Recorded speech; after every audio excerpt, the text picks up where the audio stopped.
Welcome to history's dark lullabies, a place where we examine not the hauntings of places, but the hauntings of practice, the echoes of decisions made in the name of healing that resonate through time with a different, more dissonant frequency. Tonight, we leave behind cursed objects and disturbing graves. We enter a different kind of archive, the silent, white-tiled vault of medical history, here filed not by date, but by the severity of the premise and the profundity of the suffering. Are procedures born from desperation, from misunderstood theory, from sheer, unadulterated hubris, and sometimes from a chilling, well-intentioned logic.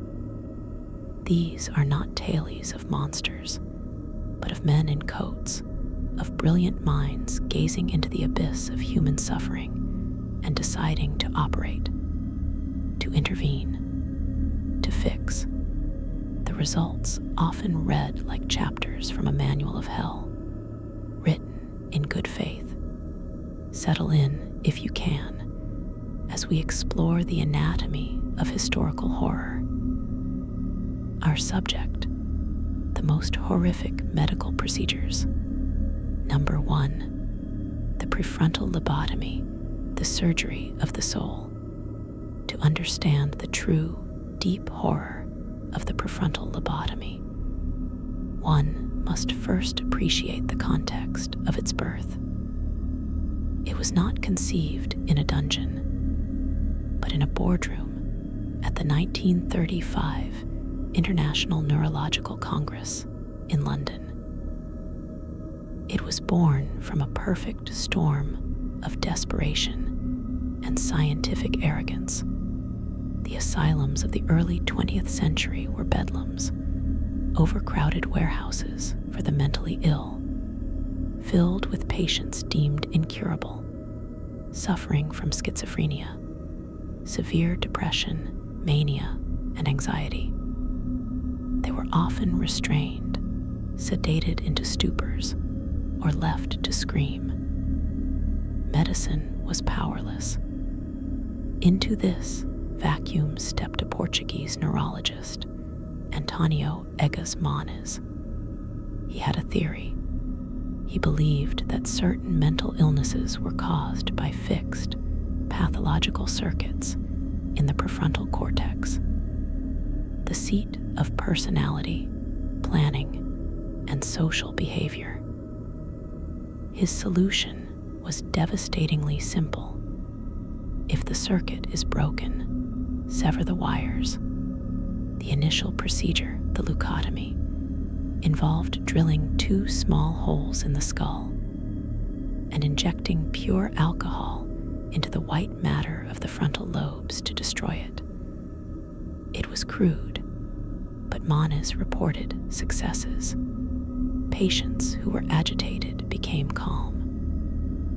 The world took notice, but it was an American neurologist, Walter Freeman, who would become the apostle and then the high priest of this new cult of cerebral destruction. Dissatisfied with the surgical precision required, Freeman, with the help of neurosurgeon James Watts, developed the transorbital lobotomy. This is the procedure that truly earns the title of horrific in its method, its scale, and its legacy. The patient would first be rendered unconscious by electroconvulsive therapy, a violent seizure induced to make them compliant. No sterile operating theater was needed. Freeman often performed this in his office or in makeshift clinics across the country. He would take a tool that resembled an ice pick called an orbitoclast and insert its tip above the patient's eyeball, using a small mallet to tap it through the thin orbital bone and into the cranial cavity. He was now behind the eye, inside the skull. With no visual guidance, relying only on anatomical landmarks. He would then sweep the instrument back and forth like a windshield wiper, severing the connections between the prefrontal cortex and the rest of the brain. He would then withdraw it and repeat the process on the other side. The whole affair could take 10 minutes. A bandage was placed over the eyes. The patient would wake up, not as a cured individual, but as a fundamentally altered one. The horror is multi-layered. First, the visceral brutality of the act. A hammer, an ice pick, a blind, destructive swipe in the most complex object in the known universe. Second, the scale. Freeman became a zealot, performing thousands of these procedures, often on patients with mild depression, anxiety, or even just difficult behavior, particularly in women. He toured the country in his lobotomobile, demonstrating the technique like a salesman. Third, and most profoundly, the result. The success was measured not by the return of health, but by the creation of docility. The lobotomy did not cure mental illness, it decommissioned the person. Patients were often left emotionally blunted, inert, childlike, incontinent, and devoid of will, zombies in the truest, most tragic sense. They were pacified husks. Freeman himself called them surgically induced childhood. The procedure destroyed the very essence of what makes us human, our personality, our ambitions, our spark, and called it a treatment. It was a medical exorcism that threw out the soul with the sickness. The lobotomy's lullaby is the soft tap-tap-tap of a mallet on a metal shaft, followed by an infinite, internal silence, the sound of a universe of thought, and feeling being switched off, one neural connection at a time, leaving behind a quiet, empty house where a person once lived. Number 2, the surgery of the fugitive slave, Dr. J. Marion Sims, and the vesicovaginal fistula experiments. Our second procedure forces us to confront a horror rooted not in a flash of surgical insanity, but in a slow, grinding, years-long calculus of suffering inflicted upon the most vulnerable in the name of scientific progress. In the 1840s, in Montgomery, Alabama, Dr. J. Marion Sims, later hailed as the father of modern gynecology, sought a cure for one of the most devastating childbirth injuries, the vesicovaginal fistula, a tear between the bladder and the vagina. It resulted in constant, uncontrollable leakage of urine. It was a life of perpetual wetness, odor, social ostracization, and physical misery. There was no cure.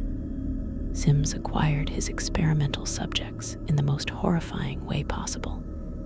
He purchased or borrowed enslaved black women. Anarcha, Betsy, Lucy, their names are known, but their consent was not. They were property. Sims built a small, private hospital behind his house. He placed these women, one by one, on his operating table, and over the course of 4 years and approximately 30 surgeries on Anarcha alone, he attempted to repair the fistulas. There was no effective anesthesia. Ether and chloroform were in their infancy, and Sims, in his own writings, expressed doubt about their use on black women, perpetuating the racist myth that they felt less pain. The women were held down by other physicians. The surgery itself was an agonizing ordeal of probing, cutting, and suturing with silver wire his one innovation, as it was less likely to cause infection than silk. Each attempt failed. The tissues, inflamed and fragile, would break down. The women would recover from the surgery, only to find the leak persisted, and then they would be subjected to it again and again. Sims's notes are clinical, detached. The horror is in the accumulation, the institutionalized, repetitive nature of the suffering. This was not a single, terrible operation. It was a program of agony. These women were human guinea pigs in a living laboratory, their bodies the site of iterative, painful failure for years on end. Sims eventually perfected his technique, and it did eventually bring relief to many. But the foundation of this medical advance is a moral abyss. It was built on the presumption that the bodies and suffering of enslaved women were raw material for experimentation, that their pain was a valid coin to spend in the pursuit of knowledge that would primarily benefit white, wealthy women later. The procedure itself, the cutting, the suturing, is not the sole source of the horror. It is the entire framework.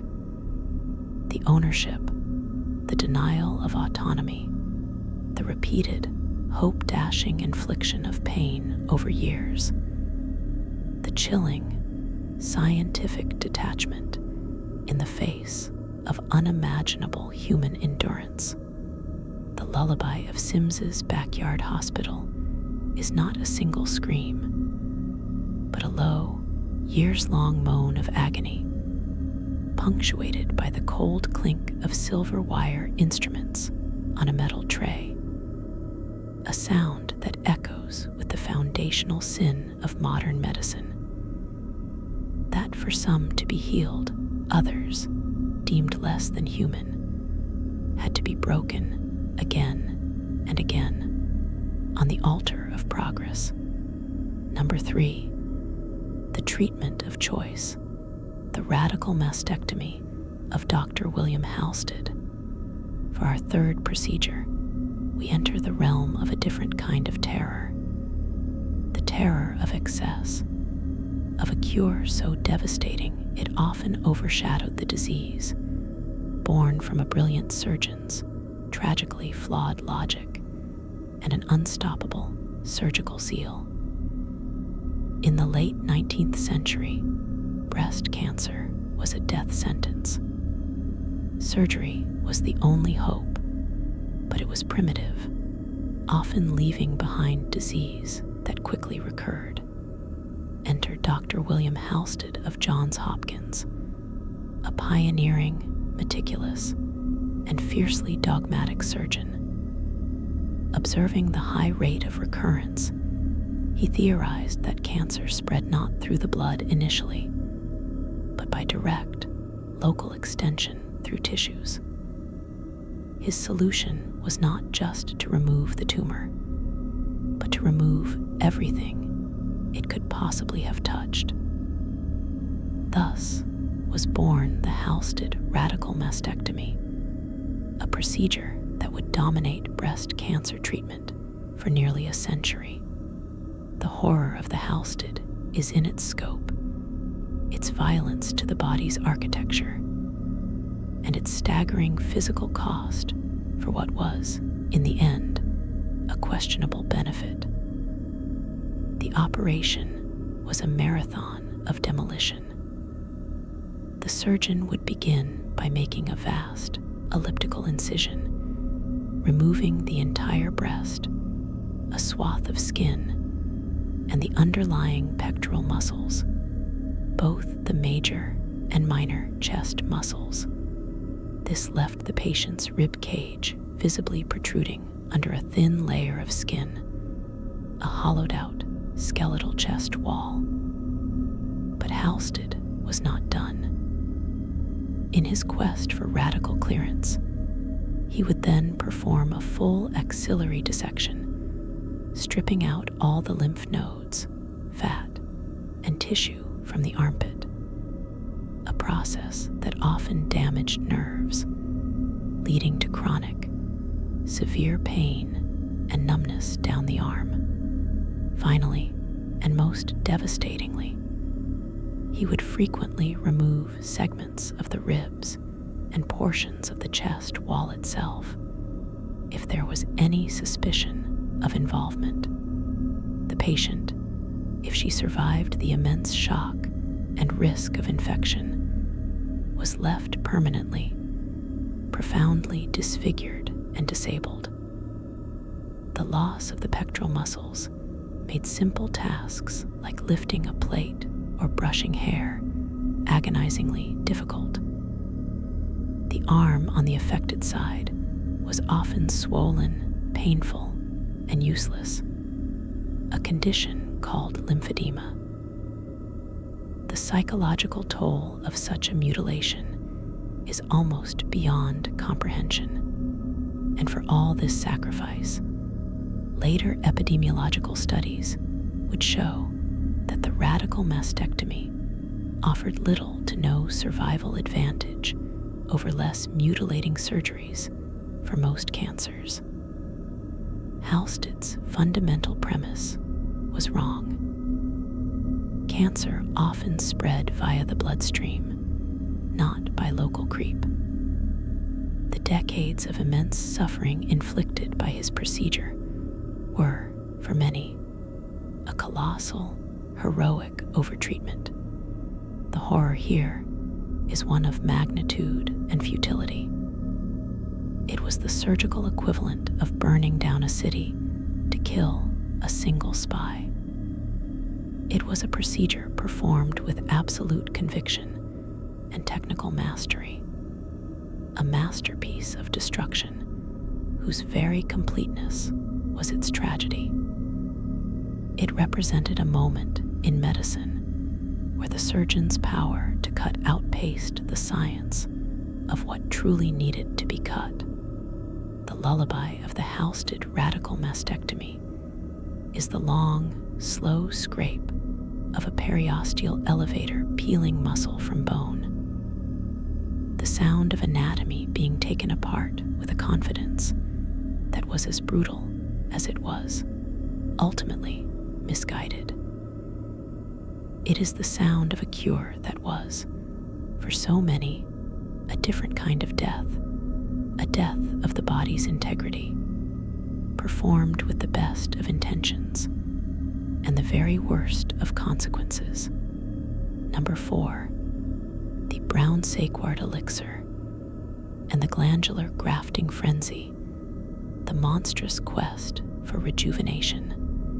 In the twilight of the 19th century and the dawn of the 20th, a new and potent horror emerged, not from the knife alone, but from a pseudoscientific philosophy that captured the imagination of medicine. The belief that vitality, youth, and even moral character were literal, tangible substances housed in the body's glands, and that they could be transferred. This was the era of organotherapy and rejuvenation, and its high priest was the French physiologist Charles Edouard Brown-Séquard.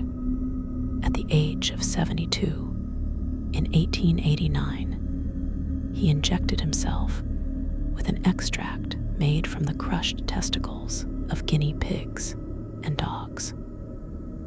He reported a surge of vitality, increased mental clarity, and renewed physical power. The world went mad for the Brown-Séquard elixir, but the true surgical horror was yet to come. If extracts could do this, reasoned his disciples, what might actual grafts achieve? Thus began the era of glandular grafting, a chapter of medical history that reads like a grotesque parody of Frankenstein. Surgeons, charlatans, and true believers began implanting slices of animal glands, and horrifyingly, human glands into their patients. The most infamous practitioner was Dr. John R. Brinkley, the goat gland doctor of Kansas. For a small fortune, Brinkley would promise to restore virility and vitality to aging men by surgically implanting slices of testes from Toggenburg goats into their scrotums. He performed thousands of these operations using crude, often septic technique. The Brinkley operation was a carnival of butchery, promising a fountain of youth that delivered, at best, a placebo effect, and at worst, lethal infections and gangrene. Yet the horror deepened further. The demand for glands soon outstripped the supply from slaughterhouses. This led to the macabre practice of harvesting glands from executed criminals, from the indigent dead in morgues, and even from living donors in a ghastly black market. Monkey gland transplants became a fad in Europe, with wealthy patients receiving grafts from chimpanzees or baboons. The underlying premise that the essence of a being could be captured in an organ and stitched into another was a profound biological nightmare. It treated complex endocrine and psychological functions as if they were spare parts in a machine, inviting rejection, infection, and psychological trauma. The procedures were often performed in makeshift clinics with no understanding of immunology by practitioners whose credentials were as dubious as their ethics. It was a wholesale, surgical assault on the body's integrity in the name of conquering mortality itself. A frantic, messy, and deeply pathetic scramble to cheat time that left a trail of scar tissue, sepsis, and shattered hopes. Its lullaby is the wet squelch of animal tissue being handled, the whisper of a salesman promising renewed manhood, and the silent, septic fever that followed in the night, as the body fought a foreign, putrefying graft that promised life, but too often delivered death. Number 5, the surgery of the self, the heroic age of self-operation. There exists in medical history a small, terrifying subcategory of procedures defined not by their technique, but by their performer, the patient themselves. These are tales of such profound isolation, desperation, and sheer steel-nerved will that they transcend surgery and enter the realm of the mythic and the deeply unsettling. Consider the case of Dr. Evan O'Neill Kane, a surgeon who in 1921, believing that local anesthesia was safer and wanting to prove a point, removed his own appendix. He sat propped up before a series of mirrors, administered a local anesthetic to his abdomen, and with his own hands, cut through his own flesh, located the inflamed organ, tied it off, excised it, and sutured himself closed. He recovered. The act is a chilling display of Cartesian dualism. The mind treating its own housing as a mere mechanical project. But this pales before the story of Leonid Rogozov, a Soviet physician on a remote Antarctic expedition in 1961. Stricken with acute appendicitis, with blizzard conditions preventing evacuation, and knowing he would die, he performed an autoappendectomy on himself. Lying on a bunk, aided only by a driver and a meteorologist handing him instruments. Under local anesthetic, he made a 10-centimeter incision. He later wrote of the moment, "The bleeding is quite heavy, but I take my time. I open the peritoneum. I am in the worst pain of the operation. I start taking out the appendix. I don't notice how I managed to cut it off. I throw away the appendix. I look at it. It is deeply disturbing." He completed the surgery, sutured himself, and survived. The horror here is not of malice, but of existential loneliness. It is the horror of the absolute confrontation with one's own mortality, mediated not through faith or philosophy, but through the clinical, step-by-step instructions of cutting into the very vessel of your own life, with your own hands, watching yourself bleed, feeling your own viscera, knowing that a single slip of your trembling finger is your end. It is the ultimate medical solitude. The body becomes both subject and object, temple and demolition site, with the conscious mind a trapped, commanding spectator to its own potential dissolution. These stories are lullabies of the most profound self-reliance, humming with the sound of a heartbeat loud in one's own ears, the shallow, controlled breath of the operator, and the terrible, metallic snick of scissors cutting one's own sutures. A sound that marks not just a closed wound, but a closed circle of experience where healer and sufferer are one, in a silence more absolute than any operating theater could provide. Number 6, the English method and the symphysiotomy, the unthinkable choice in the birth canal.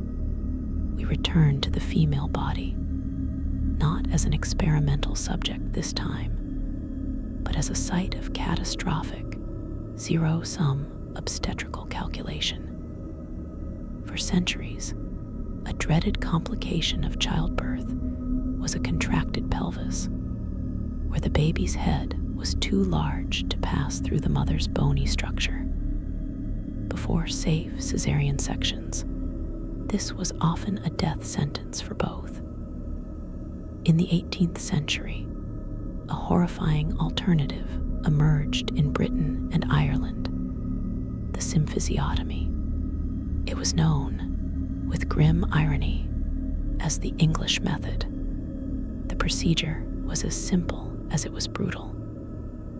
The pregnant woman, often with no effective anesthesia, would be placed on a table. The surgeon would take a long, narrow-bladed knife, a symphysiotomy knife, and locate the symphysis pubis, the cartilaginous joint at the front of the pelvis, where the two pubic bones meet. He would then force the blade into the cartilage, and with sawing motions, cut through it.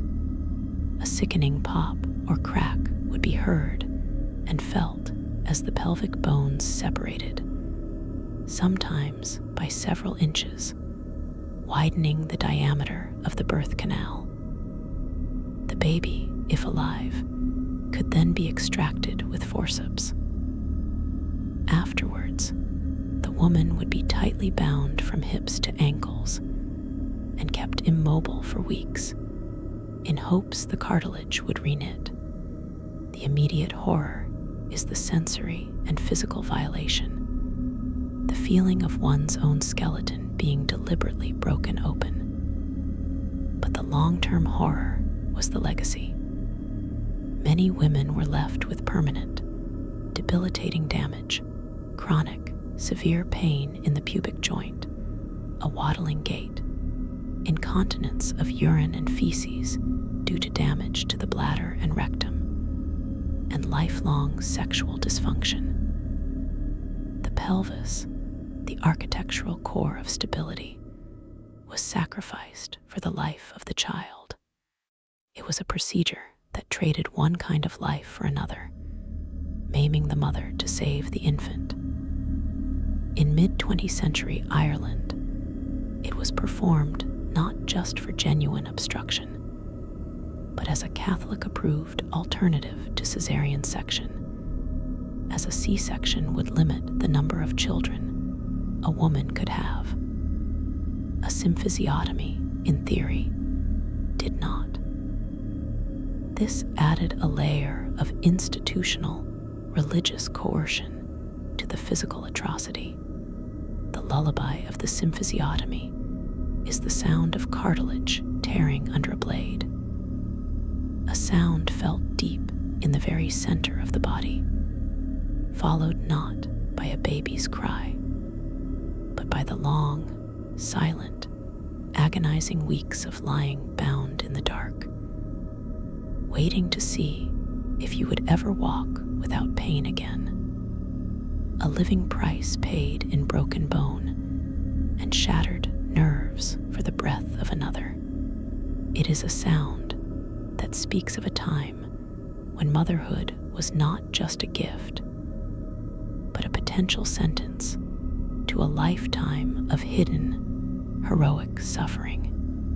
Number 7, the water cure or hydropathy, the drowning therapy. In the 19th century, as the miasma theory of disease began to wane, but germ theory had not yet taken hold, a particularly insidious and pervasive form of medical torture arose, one practiced in sanitariums across Europe and America with an almost religious fervor. The water cure or hydropathy, championed by figures like Vincenz Priesnitz and Dr. John Harvey Kellogg of serial fame. It was based on a simplistic, all-consuming dogma. Water was the universal solvent, the great purifier. All disease, from tuberculosis to hysteria to moral delinquency, was a form of internal filth, a morbid matter that needed to be violently expelled. The cure was not a sip. It was an assault. The horror of the water cure lay in its relentless, multifrontal siege upon the patient's autonomy and physiology. It was a totalitarian regime of hydrotherapy. Treatments were administered for hours each day, for weeks or months on end. Patients would be subjected to a brutal repertoire, the wet sheet pack, where they were wrapped tightly in soaking cold linen and left to shiver for hours, a process believed to drive inflammation inward.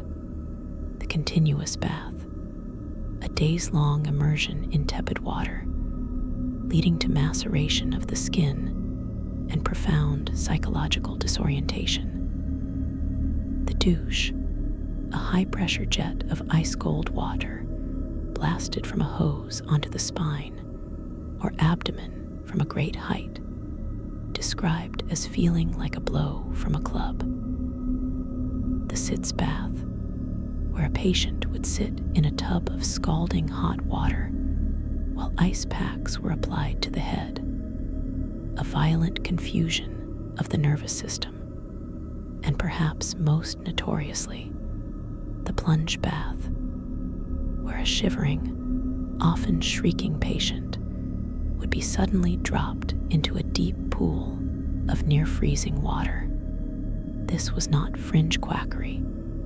It was mainstream, respectable medicine in elegant sanitariums. The suffering it inflicted was profound. Hypothermia, shock, cardiac stress, severe dermatological damage, and a state of terrified, helpless submission. It was particularly favored for nervous women and masturbators, a grave diagnosis in Kellogg's view, aiming to shock the sinful urges or rebellious wells out of them. The treatment had no basis in physiology. It was a form of exorcism by element, a belief that the pure, punishing violence of water could scourge the impurity of illness from the soul as well as the body.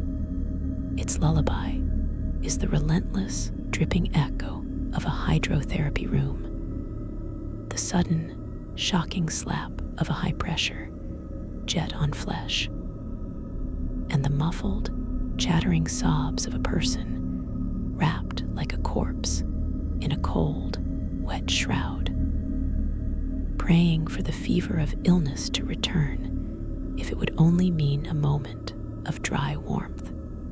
Number 8.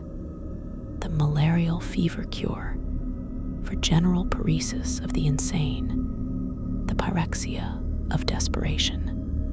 By the early 20th century, one of the most feared and utterly hopeless diagnoses in psychiatry was general paresis of the insane GPI. It was the tertiary neurological stage of syphilis, a slow, degenerative march toward dementia, paralysis, and death. Asylums were filled with patients descending into obscene, shuffling madness, with no treatment and no hope. Then, in 1917, the Austrian neurologist Julius Wagner-Jauregg made an observation that would lead to a Nobel Prize. And one of medicine's most desperate, high-stakes gambles.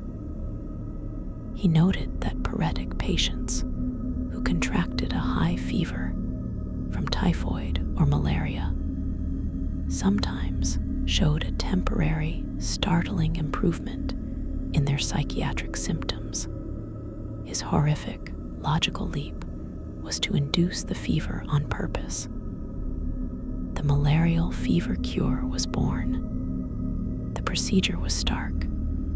A patient with GPI would be deliberately infected with the blood of a malaria patient, inoculated with Plasmodium vivax, the parasite that causes the most reliably recurring, but least deadly, form of the disease. Then, they would be left to endure the cycles, the chills so violent the bed would shake, the fevers that spiked to 105 or 106 degrees Fahrenheit, burning the brain in a delirious furnace, the drenching sweats. This would repeat every 2 to 3 days for up to a dozen cycles.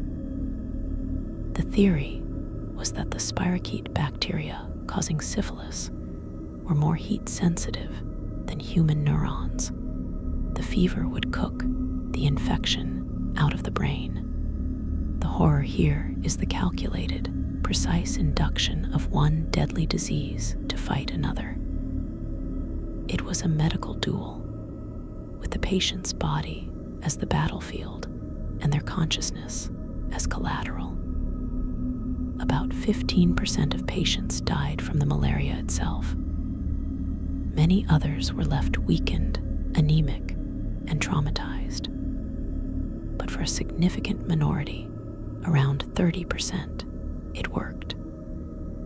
Their paretic symptoms halted or even reversed. They were, in a very real sense, brought back from the brink of neurological oblivion by being walked through the valley of a different, controllable death. This procedure exists in a terrifying moral gray zone. It was arguably the first effective treatment for neurosyphilis, predating penicillin by decades. It saved lives and minds from a guaranteed, grotesque end.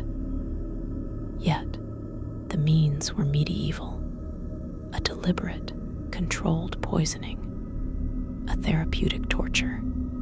Its lullaby is the sound of teeth chattering uncontrollably against a metal bed frame, the low, delirious moan of a brain on fire, and the tense silence of the ward as doctors watched the fever chart, praying the line would stop climbing before it burned out the person they were trying to save.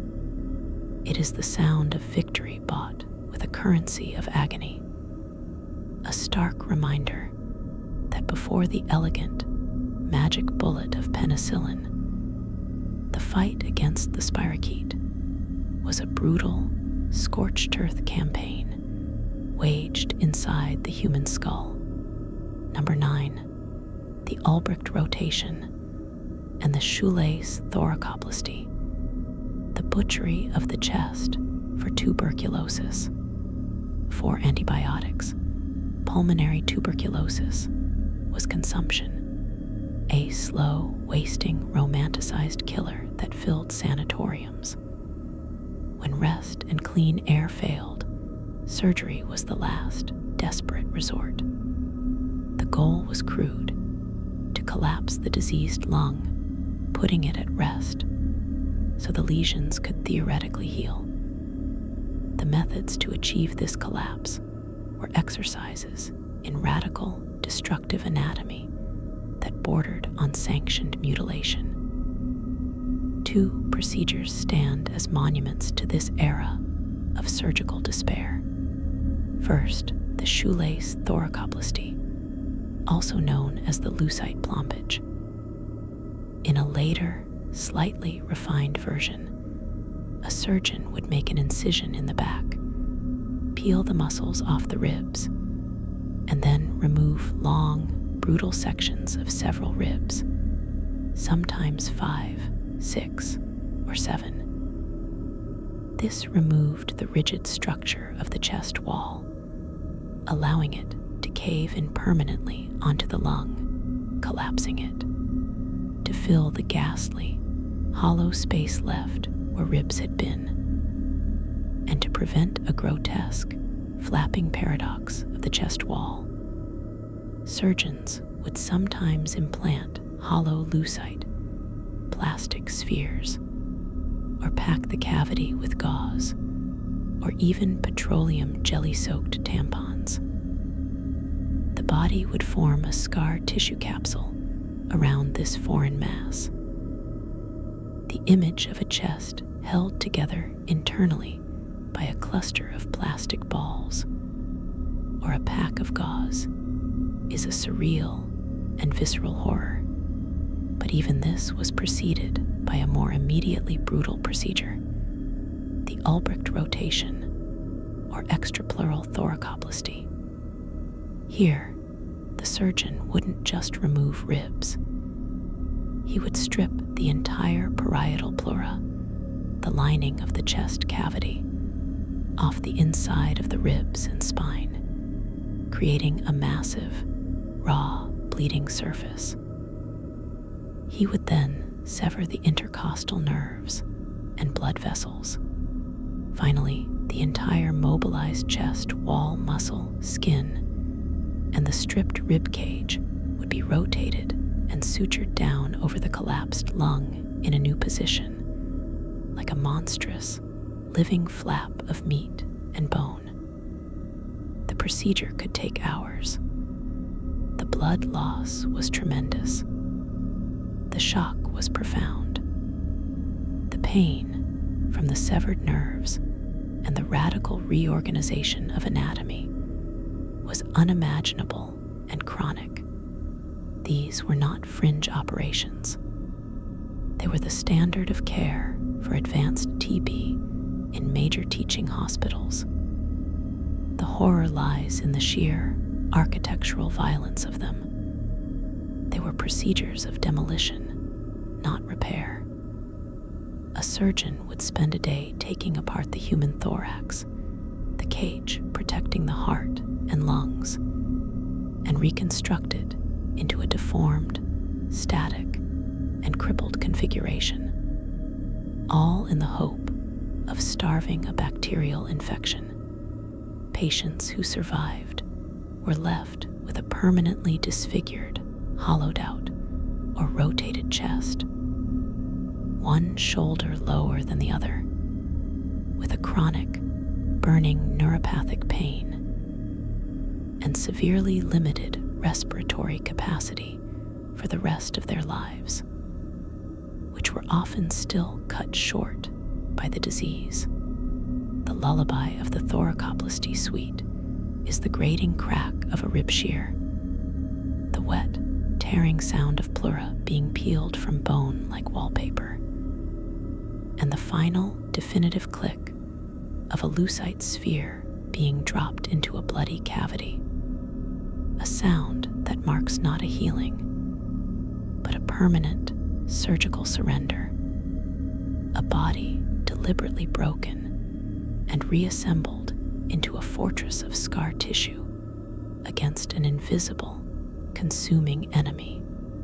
Number 10. The ice pick cure for homosexuality, the hypothalamic stereotactic surgery. In the mid-20th century, particularly in the 1950s and 60s, homosexuality was classified as a mental illness, a sociopathic personality disturbance. The medical establishment, rather than challenging this prejudice, sought to cure it. While aversion therapies and psychoanalysis were common, the most radical and physically horrific intervention emerged from the same dark wellspring as the lobotomy: psychosurgery. Pioneers in this grim field believed they had located the seat of deviant sexual desire in a specific brain structure, the hypothalamus. If this tiny, deep-seated regulator of drive and temperature could be altered, they reasoned, the paraphilia could be erased. The procedure was a nightmarish refinement of the lobotomy's blunt force. Using a technique called stereotactic surgery, a rigid metal frame would be bolted to the patient's shaved skull under local anesthesia. This frame provided three-dimensional coordinates, like a celestial navigation device for the brain. Through small burr holes, the surgeon would then insert long, thin, insulated electrodes, guided by X-ray, deep into the brain's core, aiming for the precise hypothalamic nuclei believed to govern sexual orientation. Once the target was confirmed, an electrical current or a freezing probe, a cryoprobe, would be applied, deliberately lesioning, burning, or freezing a few cubic millimeters of brain tissue. In some early, even cruder versions, a leucotome, a modified ice pick, might be used for a blind, destructive swipe. The horror is multifaceted. First, the terrifying precision. This was not a wholesale personality demolition, but a targeted assassination of a specific facet of human identity, deep within the most complex object in the known universe. Second, the profound violation. Patients, often coerced by families, legal systems, or internalized shame, were submitting to brain-altering surgery to correct something that was not a disease.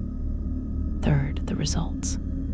The procedures rarely cured homosexuality. Instead, they commonly produced catastrophic side effects: complete loss of libido, hormonal imbalances, diabetes insipidus, an inability to regulate water, causing constant thirst and urination, profound apathy, obesity, and memory disorders.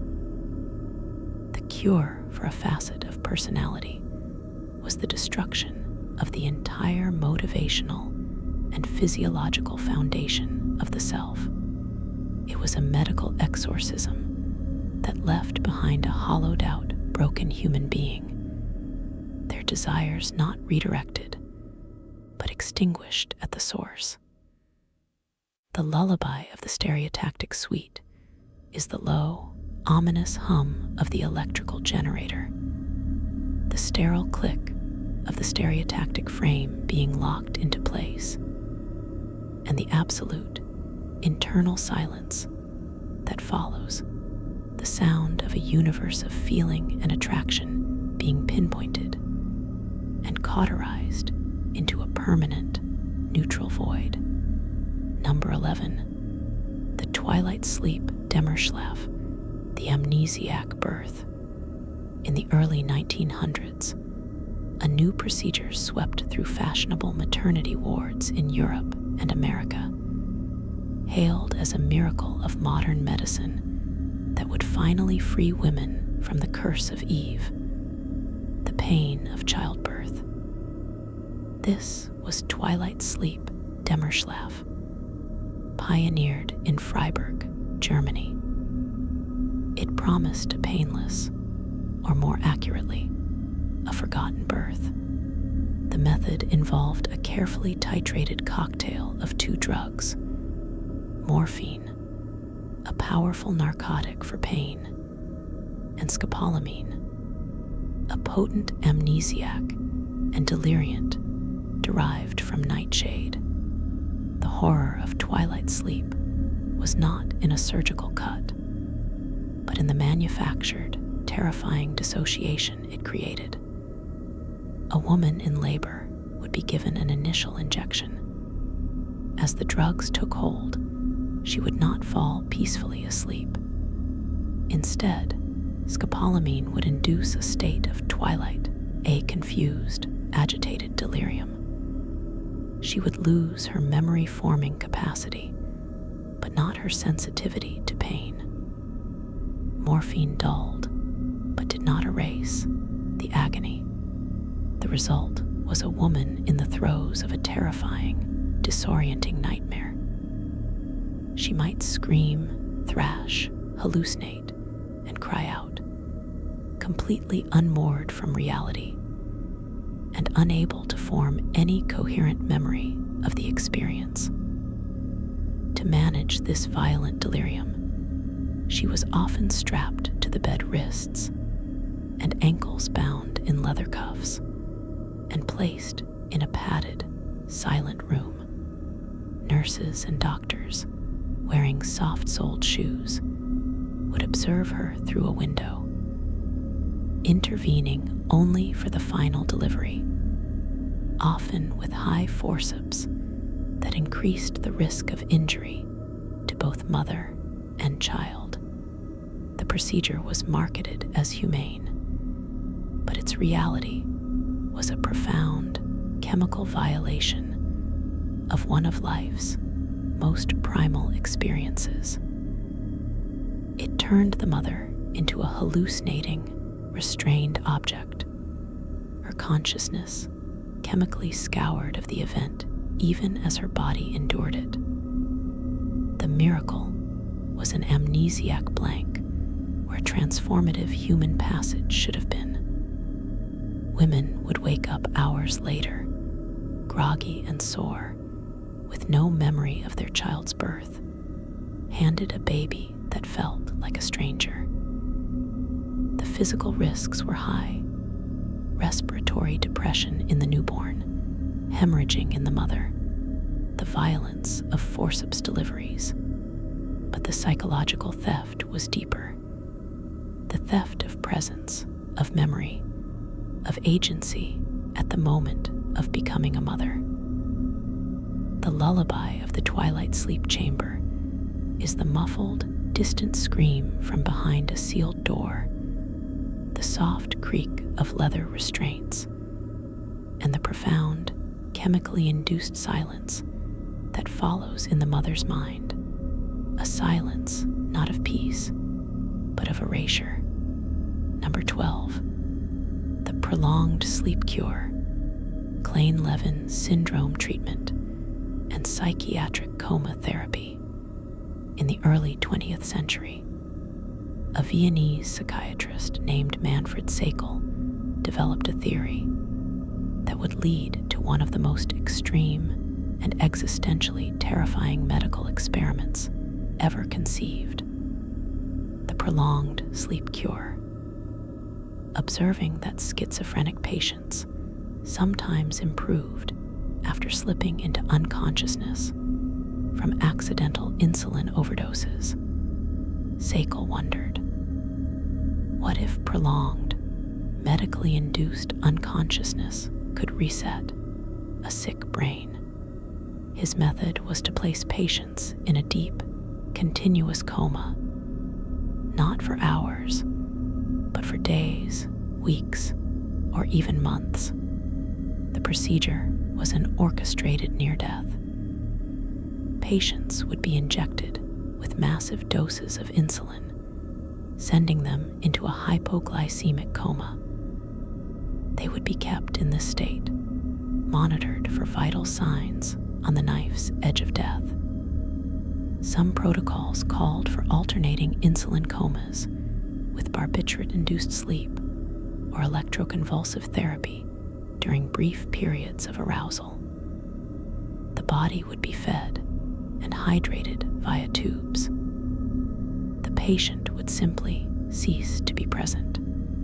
They would exist in a twilight of the most profound depth. Their brain metabolism dramatically slowed, their personhood in total abeyance. The horror here is ontological, a horror of non-being. This was not treating a disease.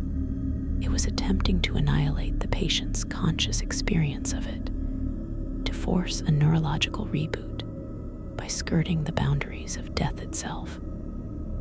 The risks were astronomical. Many patients died from irreversible coma, cardiac arrest, or severe brain damage from prolonged hypoglycemia. Those who recovered often had significant memory loss, cognitive deficits, and were physically ravaged. The line between therapy and a state-sanctioned temporary murder was vanishingly thin.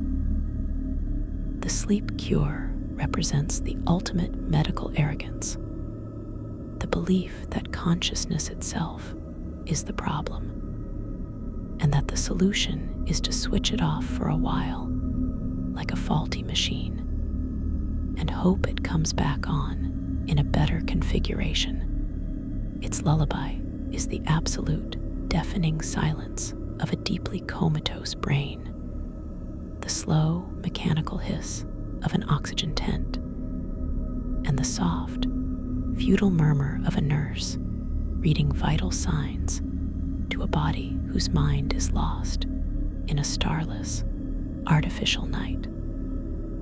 A lullaby that is the very anthem of medical hubris, singing the patient not to sleep, but into a void from which there was no guarantee of return. Number 13. The surgery of the soul revisited. The transorbital lobotomy assembly line and the lobotomobile. We must return to the lobotomy, not to speak of its theory, but to witness its apotheosis as a mass-produced horror.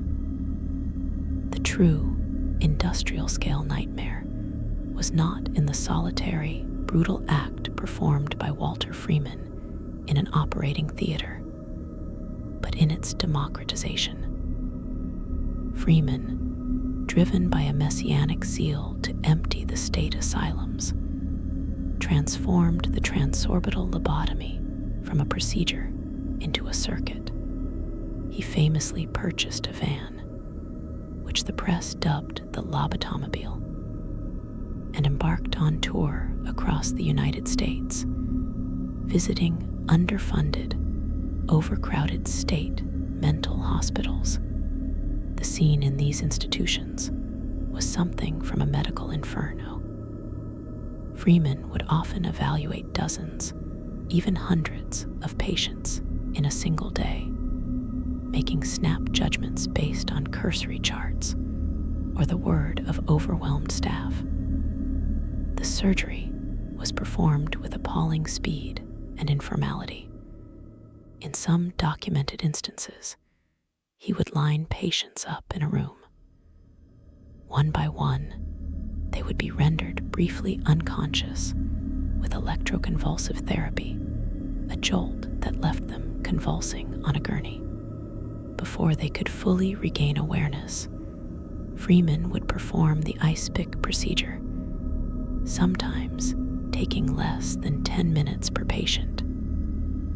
Sterile conditions were often lax.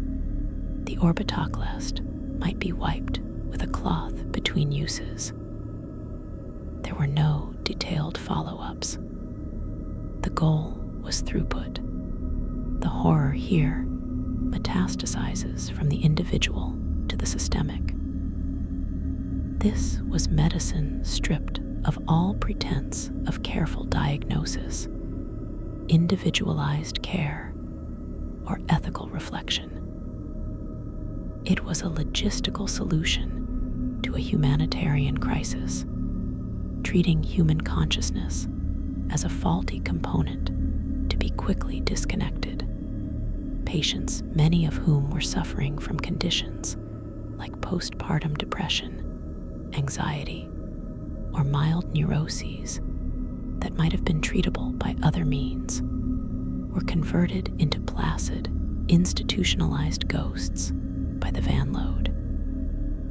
Freeman saw himself as a liberator, freeing families from the burden of a troubled relative and the state from the cost of their care. The cost, of course, was the irreplaceable self of the patient. The lullaby of the lobotomobile is not a single tap of the mallet, but a relentless, rhythmic tap. Tap, tap, echoing down a tiled corridor, a production line of silence, punctuated by the brief, sharp crackle zap of the ECT machine, and the soft, collective sigh of relief from administrators watching their problem cases become quiet, manageable, and utterly, permanently broken. It is the sound of a society choosing efficiency over humanity, of medicine becoming a tool for social control rather than healing. A melody of convenience played on the most delicate instrument imaginable. Number 14. The preventative medicine of the unfit, coercive sterilizations, and the surgical mandate of eugenics.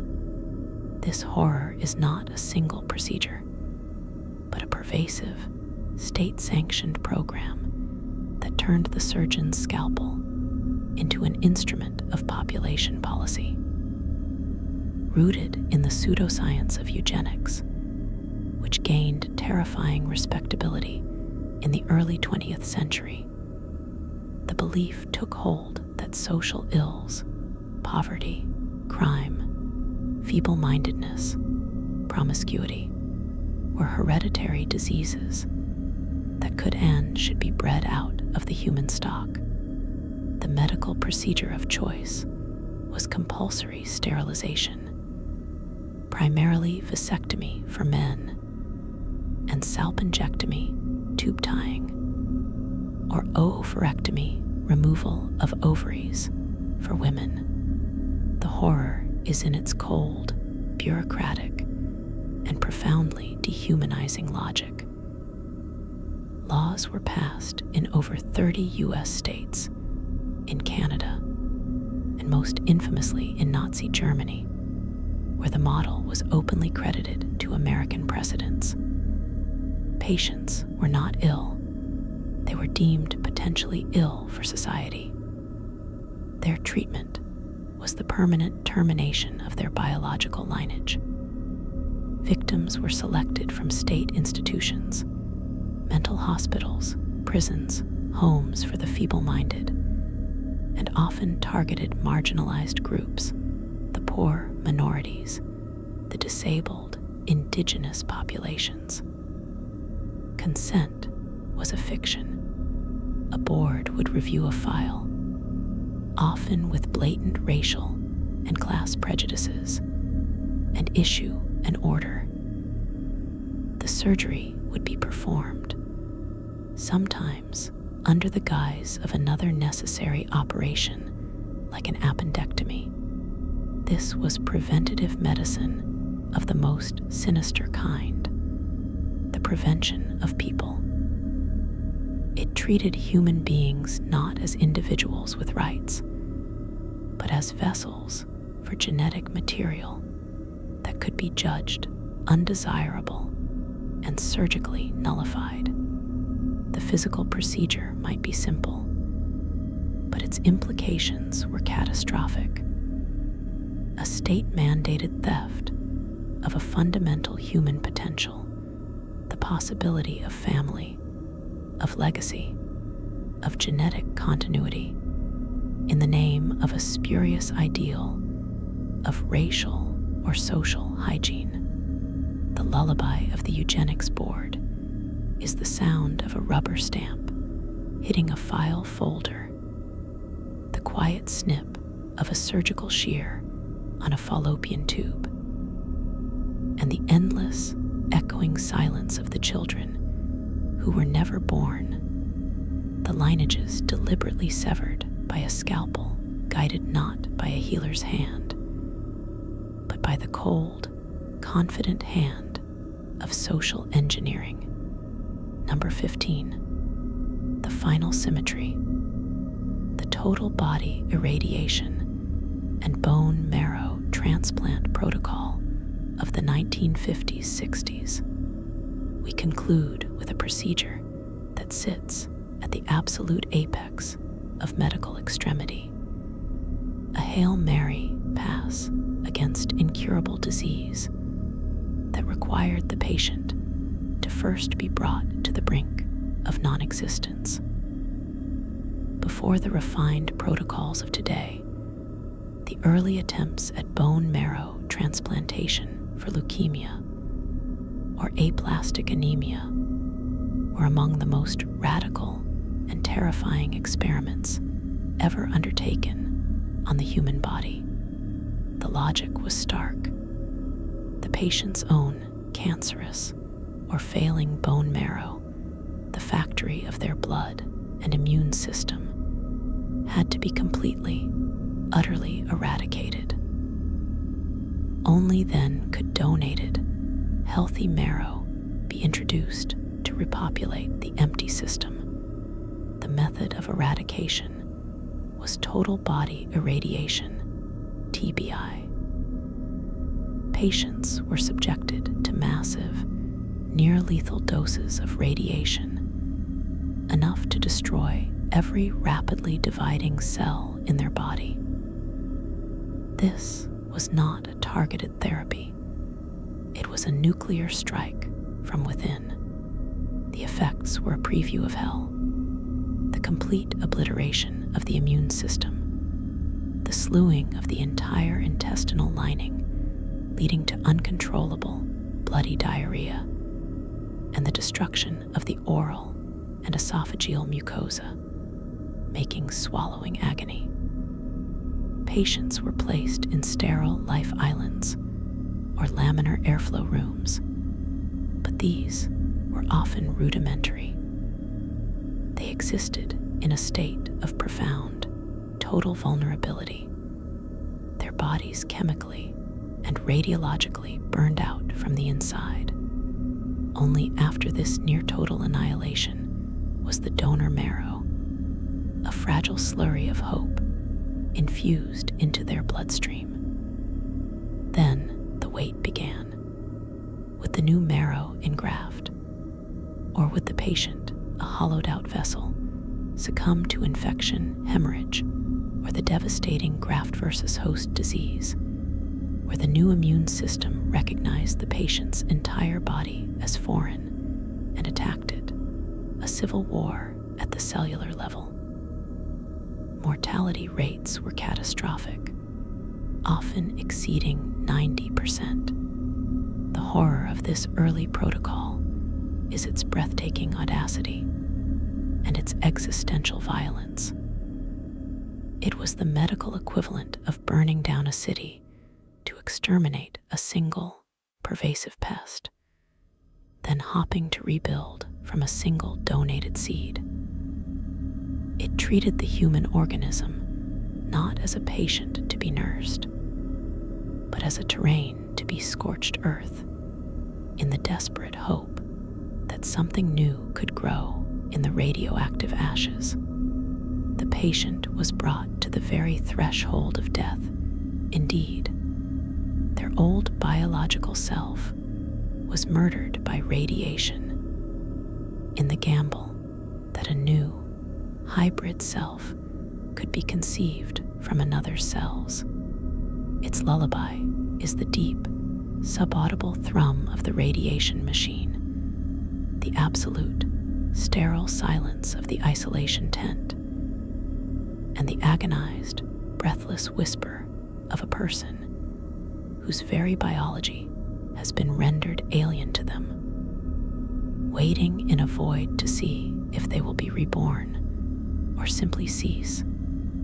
A monument to the terrifying, beautiful, and horrifying lengths to which medicine will go to defy a terminal sentence. Number 16. The surgical duality. The bisection of the corpus callosum split brain procedure in the mid-20th century as a last resort for patients with devastating, uncontrollable epilepsy. Neurosurgeons performed a procedure of such profound philosophical consequence that it fundamentally challenged the unitary concept of the human self. This was the corpus callosotomy, or split brain surgery. The corpus callosum is the thick bundle of over 200 million neural fibers that connects the left and right cerebral hemispheres, allowing them to communicate and function as a single, integrated mind. The theory was severe. If epileptic seizures were like electrical storms, jumping from one hemisphere to the other, severing this bridge could contain the storm, potentially saving the patient's life and cognitive function from continual, destructive grand mal seizures. The surgery itself, performed with exquisite microsurgical precision, was not the primary horror. The horror emerged in the aftermath, in the quiet laboratory observations of neuropsychologists like Roger Sperry. What they discovered was that the procedure did not create two personalities in one head, but rather it created two independent spheres of consciousness within a single skull. The left hemisphere, typically dominant for language and analytical thought, could no longer directly access the perceptions and knowledge of the right hemisphere, which specializes in spatial reasoning, intuition, and holistic perception. In experiments, a patient could be shown an image, like a spoon, only to the right hemisphere by presenting it in the left visual field.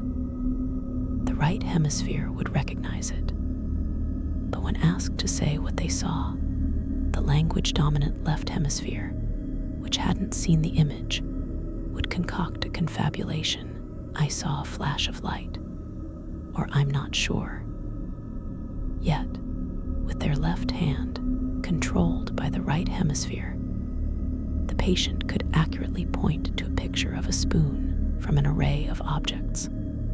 The left hand, under the guidance of the silent right brain, would even act on impulses the speaking left brain denied, sometimes engaging in contradictory behavior, like buttoning a shirt with one hand while the other hand unbuttons it. The existential horror here is the demonstration that our cherished sense of a single, unified I is a fragile illusion, a narrative spun by the language center based on the information it receives. Sever the physical connections, and the self reveals itself to be a federation, a confederation of processing systems that normally present a united front. The split-brain patient became a living experiment in the nature of consciousness, a walking proof that the mind could be physically divided while the body remained one. Their lullaby is not one of pain, but of profound cognitive dissonance. The sound of one hand clapping, not as a koan, but as a clinical fact. The quiet, internal argument between a speaking I that doesn't know and a silent, knowing self that cannot speak, a melody of fragmentation that whispers the most unsettling question of all. If the self can be surgically split, was it ever truly whole to begin with? Number 17. The chemical conquest of the will. The psychic driving experiments of Dr. Ewan Cameron in the 1950s and 60s, under the shadow of the Cold War, and with covert funding from the CIA's MK Ultra program. Dr. Ewan Cameron, a respected psychiatrist and president of the American Psychiatric Association, conducted experiments at the Allen Memorial Institute in Montreal that sought nothing less than the total erasure and reprogramming of the human personality. His method, which he called psychic driving, was a multimodal assault on the mind so comprehensive it constitutes one of the most ethically barren chapters in medical history. Cameron's premise was that psychiatric illness was the result of faulty patterns in the brain, which could be wiped clean and new, healthy patterns implanted. His procedure was a grueling, weeks-long marathon of torture disguised as therapy. Patients, often admitted for mild anxiety or depression, were subjected to a relentless barrage. First, heavy doses of barbiturates to induce prolonged sleep, sometimes for weeks, to patterning. While in this drugged stupor, they were subjected to massive, repeated electroconvulsive therapy, not the brief, controlled pulses of modern ECT, but sessions of multiple, high-voltage shocks administered multiple times a day, intentionally aimed at creating global amnesia and regressing the patient to an infantile state. Then came the driving. In their disoriented, suggestible condition, patients were strapped to beds or chairs and forced to listen to tape-recorded messages, positive affirmations, or negative statements about themselves for 16 to 20 hours a day, for days or weeks on end. The messages would be played through speakers in their rooms, or even through speakers sewn into football helmets they were made to wear. The goal was to break down all existing memories and personality structures, then literally record new ones onto the blank slate of the psyche.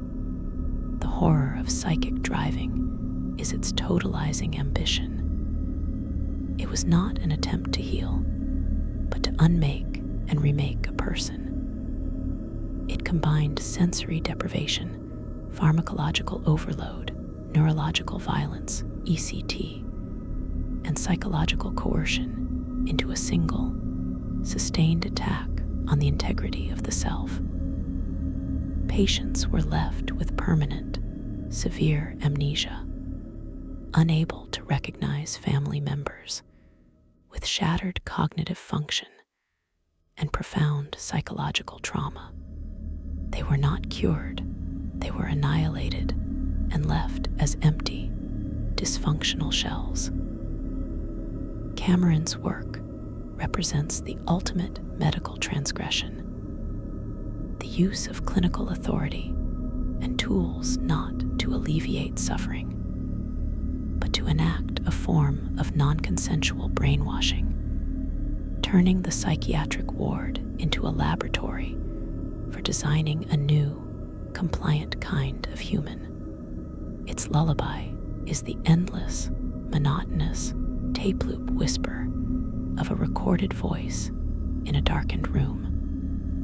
The sharp, repeated crackle pop of electrodes delivering meaningless neurological storms, and the deep, drugged silence of a mind systematically being erased. A soundscape of absolute, institutionalized tyranny over the human spirit.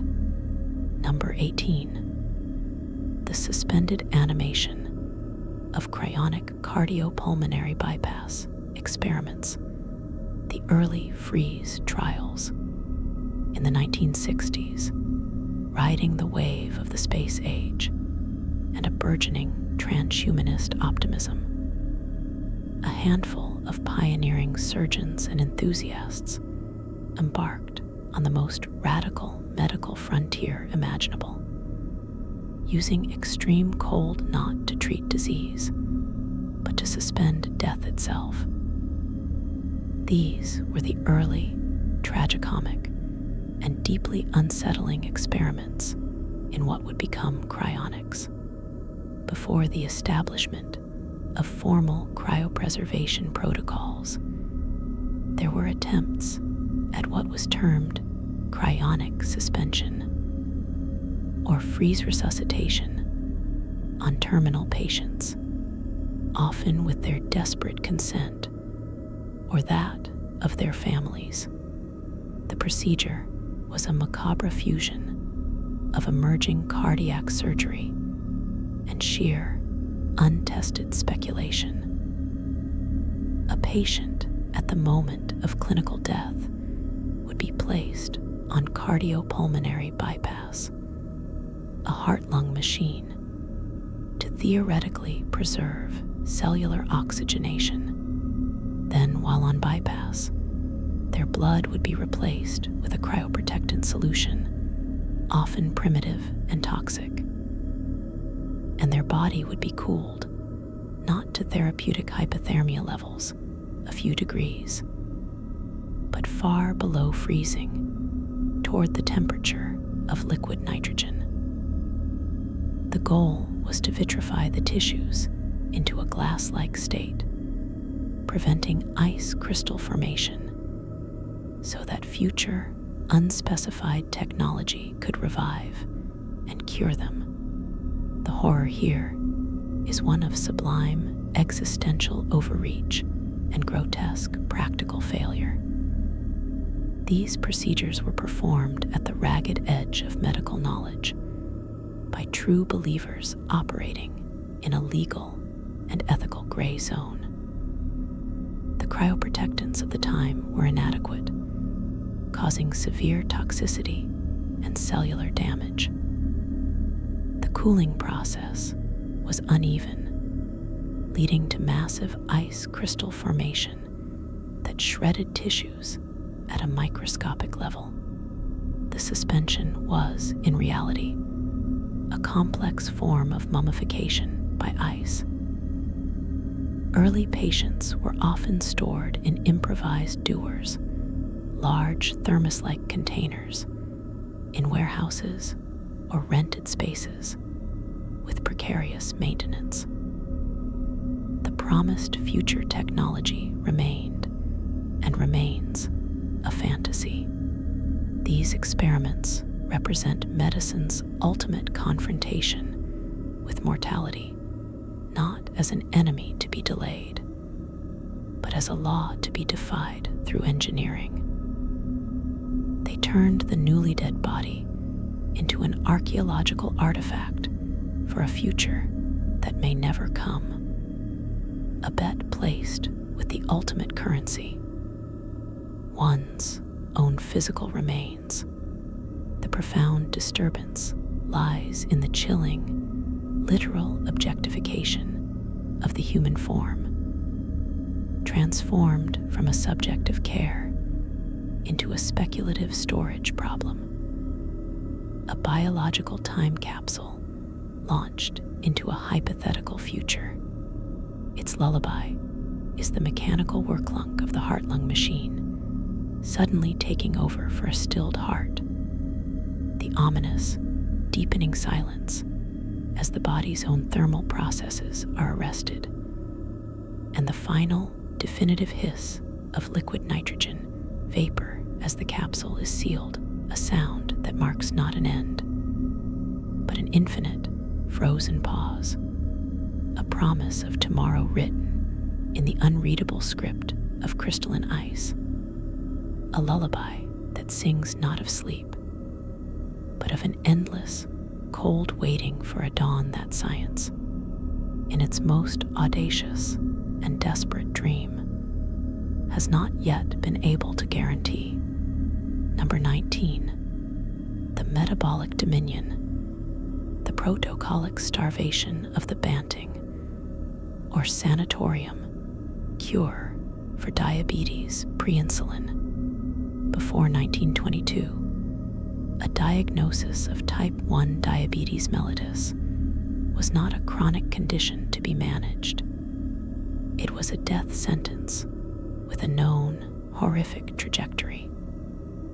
The body, unable to process sugar, would slowly poison itself.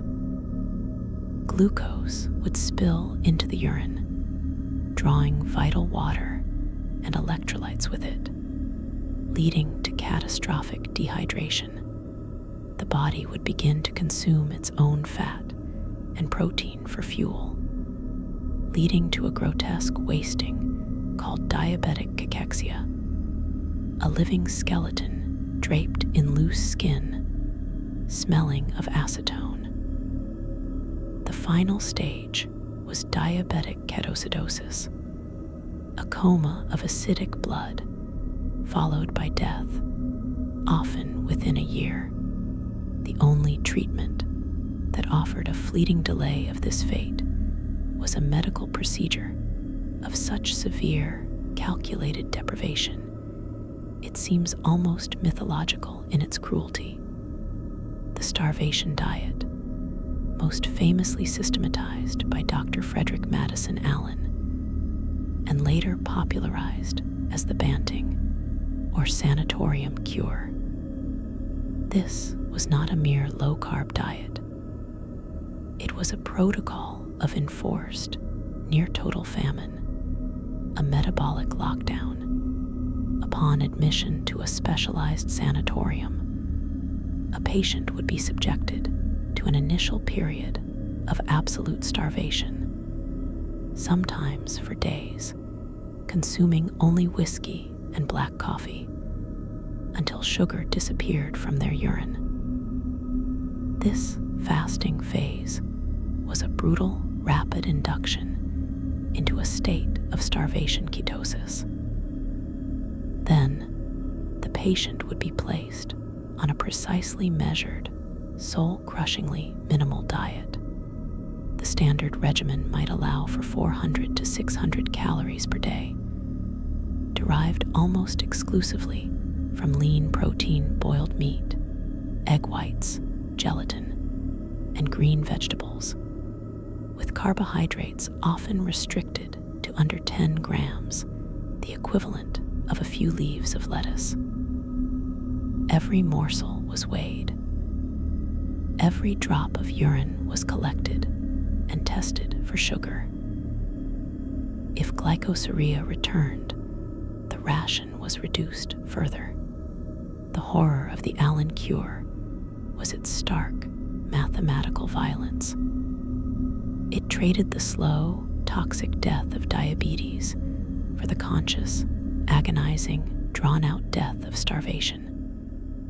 Patients were kept in a state of perpetual, gnawing hunger, their bodies consuming themselves under medical supervision. They were weak, cold, listless, and mentally fixated on food. Children, in particular, suffered stunted growth and profound psychological damage. The success of the treatment was measured not in health, but in the prolongation of a miserable skeletal existence for a few extra months, or in rare cases, years. It was a Faustian bargain where life was purchased with the currency of continual, sanctioned suffering. The sanatoriums became quiet halls of the walking dead, where the rustle of a starched nurse's uniform and the clink of a glass urinalysis tube were the only sounds interrupting the deep, constant ache of hunger. Its lullaby was the hollow gurgle of an empty stomach in a silent ward. The maddening, slow tick of the clock counting down to the next minuscule, joyless meal, and the soft, despairing sigh of a body being meticulously, clinically starved to keep its own chemistry from finishing the job. Number 20. The neural redirection, the ansa cervicalis to recurrent laryngeal nerve transfer for vocal cord paralysis. Within the realm of reconstructive surgery lies a procedure of such exquisite Frankensteinian ingenuity that its very success is a source of deep physiological unease. It is the repair of a severed recurrent laryngeal nerve, the delicate strand that controls the muscles of the vocal cords. If cut, often during thyroid or cervical spine surgery, it leaves the patient with a paralyzed vocal cord, resulting in a breathy, weak, and often silent whisper. The nerve itself, due to its tortuous pathway, is notoriously difficult to repair directly. So, surgeons devised a workaround of chilling cleverness. They would harvest a different, less critical nerve, often the ansa cervicalis, a nerve that controls the strap muscles of the neck, those used to tense and depress the larynx during swallowing. They would then sever this donor nerve, disconnect the paralyzed laryngeal muscle from its dead recurrent nerve, and suture the living end of the ansa cervicalis directly into the muscle of the vocal cord. The goal: to hijack the neural pathway. The horror acquiet, ontological horror manifests in the outcome. After months of healing and neural re-education, it works. The patient regains voice, but the voice is now activated not by the conscious intent to speak, but by the unconscious, automatic neural command to swallow or tense the neck. To produce sound, the patient must learn to trigger this alien circuit. For some, it means consciously thinking about the action of swallowing to initiate phonation. For others, the voice becomes linked to physical exertion or neck movement. The restored voice is often different, perhaps rougher, more strained, because it is powered by muscles designed for a completely different primal function. This procedure represents a profound violation of the body's intended neural geography.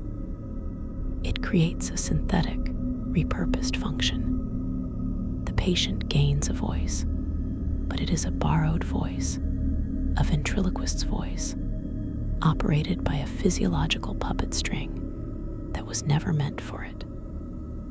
The unity of mind and body is disrupted. The act of speech is no longer a pure, direct expression of thought, but a learned trick, a conscious override of a repurposed system. The lullaby of the ansa cervicalis transfer is the sound of a voice that emerges from the wrong intention, a vocalization that is a side effect of a swallow, a word that is a byproduct of a grimace. It is the sound of the human organism being rewired, not to a state of natural function, but to a state of brilliant, unsettling compromise. Number 21. The immunological civil war. The early attempts at fecal microbiota transplant, the transphonation horrors, long before the elegant capsule-based fecal microbiota transplants, FMT of today. The concept of restoring gut health by introducing the flora of a healthy donor had a much darker, more visceral, and frankly medieval precursor. As far back as the 4th century in China, and documented in 16th century European texts, transphonation was used to treat severe diarrhea, particularly in animals, but its application to humans in the pre-microbial, pre-hygiene era constitutes a medical horror of intimate biological violation. The procedure was exactly as it sounds. For a patient wasting away from intestinal flux, likely dysentery, C. difficile, or other devastating infections, a healer would procure a fresh, warm stool sample from a supposedly healthy donor, often a family member or servant. This fecal matter would then be mixed with water or milk to create a slurry. The administration methods were the stuff of nightmare. It could be ingested orally as a broth, forced down the throat of a delirious, nauseated patient. More commonly, and perhaps more horribly, it was administered via retention enema. The warm fecal slurry would be injected into the patient's colon via a syringe or bladder, with the intent of reseeding the ravaged intestinal tract with healthy ferment. The horror operates on every sensory and conceptual level. The sheer, primal disgust of consuming or being infused with human excrement, the complete absence of sterility, risking the transmission of a catalog of unknown pathogens, the psychological violation of such an intimate, degrading intervention. And yet, buried within this revolting practice was a grain of profound, intuitive truth, the understanding that the gut's ecosystem was key to health. Early practitioners had stumbled upon the principle of the microbiome millennia before they had the language or the science to understand it. Their tool, however, was a biological blunt instrument of terrifying crudeness. The lullaby of early transphonation is the wet, obscene sound of the slurry being prepared, the helpless retch of the patient subjected to it, and the profound, silent gamble taking place in the dark of the gut. A desperate, filthy prayer for a balance that sight and science could not yet see. An attempt to cure corruption with the most fundamental corruption of all, recontextualized as hope. Number 22. The sensory alcove, the total isolation tank as psychiatric intervention, the reduced environmental stimulation therapy experiments. In the mid-20th century, a new form of experimental therapy emerged from the confluence of neuroscience and Cold War curiosity: the deliberate induction of profound, absolute sensory deprivation. Pioneered by figures like John C. Lilly, it went beyond simple, quiet rooms. It involved the isolation tank, a lightless, soundproof chamber filled with body temperature, heavily salinated water, in which a subject would float weightlessly, suspended in a void where sight, sound, touch, taste, and smell were reduced to near nothingness. The goal was not relaxation, but a forced confrontation with the unmediated self, a reboot of a troubled psyche by stripping away all external input. The horror of the isolation tank, when used as a mandated, prolonged psychiatric treatment, is a horror of ontological disintegration.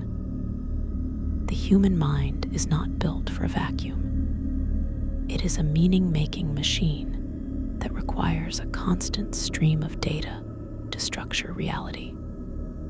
Remove that data, and the machine begins to consume itself. After hours in the tank, the mind, desperate for stimulus, begins to generate its own. Vivid, uncontrollable hallucinations erupt geometric patterns, scenes, voices, entities. The boundaries of the body map dissolve. Subjects lose the sense of where their skin ends, and the saline universe begins. Time distorts, stretches, and snaps. Ego structures, the fragile scaffolding of personality, can begin to crumble without the external world to reflect them back.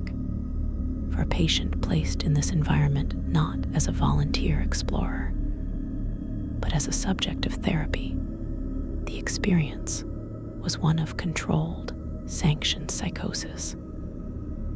It was a journey into the abyss with no guide, a deliberate unpinning of reality mandated by a doctor's order. The tank became a liquid tomb for consciousness, a place where the self was not healed, but dissolved in a sensory void, with the faint hope it might reconstitute in a healthier pattern upon emergence. The risk was that it wouldn't, that the psyche would fracture under the silence.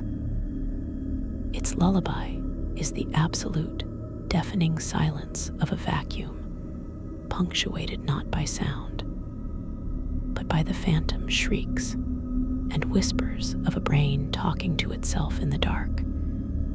The terrible, silent scream of a consciousness turned inwards with nothing to meet but its own unraveling edges. Number 23. The hemibiological duality. The cross-circulation experiments for organ failure, the parabiasis of desperation. Before reliable dialysis or heart-lung machines, surgeons faced with acute, lethal organ failure of the kidneys or liver sometimes resorted to a procedure of breathtaking intimacy and terror: cross-circulation. The concept was as simple as it was grotesque, directly linking the circulatory system of a dying patient to that of a healthy, living donor, usually a family member, so that the donor's organs could temporarily perform the life-sustaining functions for both. The procedure was a surgical siege on the sanctity of the individual body. Large bore cannulas would be surgically implanted into major arteries and veins of both individuals in the groin, the neck, and connected via a labyrinth of tubing to a pump that would circulate blood between them. For days, sometimes weeks, two people would exist as a single, monstrous, shared circulatory system. The donor's heart would pump blood for two bodies. The donor's kidneys would filter the toxins from both bloodstreams. The donor's liver would metabolize for two. The horror is one of profound biological violation and sacrificial risk. The donor was not giving a discrete organ. They were giving the very process of their life in real time to another. Their body became a living, breathing, feeling dialysis machine. The risks were astronomical. Massive imbalances in blood volume and pressure, the transfer of hidden infections or malignancies, the psychological trauma of being physically chained to another's dying process.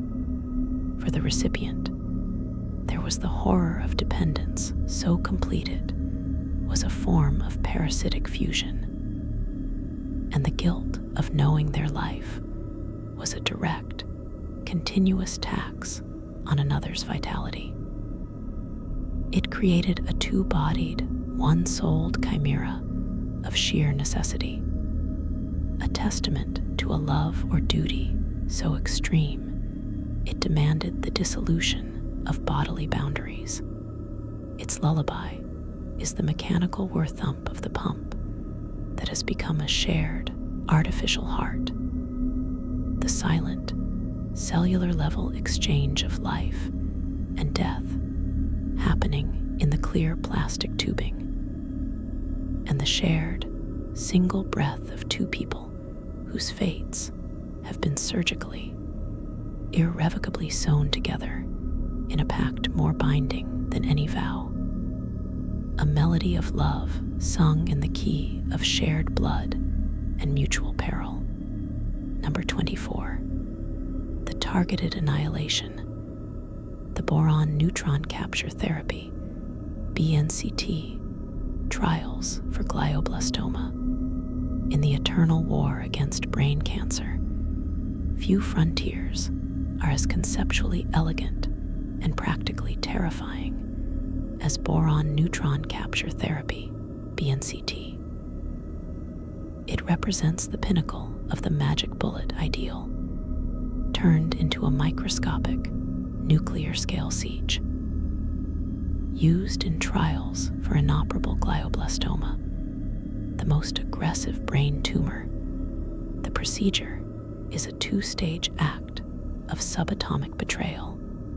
First, a patient is infused with a special, non-radioactive compound containing boron-10, designed to be absorbed preferentially by the rapaciously dividing cancer cells. The boron settles into the very DNA of the tumor. Then, the patient's head is positioned in the beam of a nuclear reactor, not for imaging, but for bombardment. The reactor emits a beam of low-energy, thermal neutrons. These neutrons are harmless to normal tissue as they pass through. But when a slow neutron strikes a boron-10 nucleus lodged inside a cancer cell, a catastrophic, intimate nuclear reaction occurs. The boron atom splits, or fissions, releasing two high-energy, short-range particles, a lithium nucleus and an alpha particle, that tear through the interior of that specific cell, shredding its DNA and structures with the violence of a star being born in a teacup. The lethal radiation is generated inside the cancer cell itself, with a range of about 1 cell diameter, theoretically sparing everything else. The horror is one of sublime, invisible precision and existential irony. The patient must willingly have their skull placed in the beamport of a nuclear reactor, very symbol of apocalyptic power, to cure a disease within. The treatment leverages the cancer's own voracious biology to lure in its destroyer. The patient becomes a temporary vessel for a silent, subatomic war, where the battlefield is their own mind, and the weapons are particles born from a controlled star. It is the ultimate in friendly fire, a precision strike executed at the quantum level. Its lullaby is the deep, silent hum of the reactor core, the utterly still moment as neutrons, like invisible ghosts, pass through healthy tissue seeking their destined, boron-laden targets, and the silent, microscopic pop of 1 trillion cancer cells committing nuclear suicide inside the sanctum of the human brain, a cure that is also a contained apocalypse. Number 25. The final silence, the terminal sedation / palliative sedation for refractory suffering. End not with a scream, but with the deliberate, compassionate, and profoundly unsettling orchestration of silence. This is not a procedure aimed at cure, but at the absolute, final management of suffering that has escaped all other means. Known as terminal sedation or palliative sedation, it is employed in the final days or hours of a patient dying in agony from cancer, organ failure, or other relentless conditions where pain, breathlessness, or delirium cannot be controlled by any other medication. The protocol is a gradual, deliberate descent. Through continuous intravenous infusion, a patient is placed into a state of carefully titrated, deep, continuous unconsciousness. The doses of sedatives, like midazolam, and often opioids, are increased until all signs of distress, the grimace, the labored breath, the restless agitation, are smoothed away. The patient is not killed. They are placed in a pharmacological cocoon, a bridge of oblivion built between the agony of life and the release of death.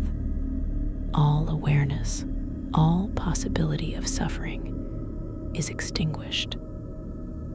The body's final processes are allowed to continue, but the conscious self is gently, irrevocably switched off. This is the ultimate medical intervention because it admits the final defeat of healing and assumes a new, somber sovereignty, the sovereignty over experience itself. It is the decision that a peaceful death is preferable to a conscious one, and that medicine's final duty is to provide a quiet passage out of a world that has become pure pain. The horror is not in the act, which is often a profound mercy, but in the philosophical weight it carries. It represents the final, loving capitulation of the healing arts to the reality of mortality. It turns the doctor from a warrior fighting death into a guide, ushering the self out of existence before the body follows. Its lullaby is the soft, rhythmic beep of the infusion pump, the slow, deep, and finally even breath of the sedated patient, and the profound, waiting silence of the room. A silence not of emptiness, but of a vigil held at the very threshold of being. A final, gentle note held until the internal music of the body itself, at long last, comes to a stop. It is the sound of medicine acknowledging its last and most solemn frontier. Not how to prolong life, but how to dignify its end, even if that dignity requires the gift of a dreamless, eternal sleep, given before the final darkness falls. And so we close the final chart. We have walked the sterile, echoing halls, where intention and outcome diverged into chasms of suffering. We have witnessed the knife seeking not just to cut away disease, but to sculpt the soul, to redirect the mind, to defy the very parameters of life and death. From the ice pick in the brain to the nuclear fire in the cell, from the enforced starvation to the shared, pumping blood of two hearts, we have seen the human form conceived as a machine to be repaired, a territory to be conquered, a mystery to be solved at any cost. These are history's dark lullabies, not because they are evil, though some were, but because they are the songs sung at the outermost edges of hope, where the desire to heal meets the limits of understanding, and courage curdles into hubris, or compassion into a terrible, quiet mercy. They are hummed in the key of human fragility, the fragility of the body that breaks, and the fragility of the mind that tries to fix it. Let them go now. Let the whispers of the operating theaters, the clink of instruments, the hiss of gas, the desperate, focused breath of the surgeon dissolve into the past where they belong. There is only your breath now, only the quiet dark of your room, only the profound, unmedicated peace of being alive and whole. And here, the last page turns. The light is dim. The archive of anguish is sealed. Sleep now, not in the shadow of these stories, but in the deep, silent knowledge that for this moment, in this stillness, you are safe from all of them. Let the quiet heal what the tailies have touched, and dream, if you dream, of gentler things. Good night.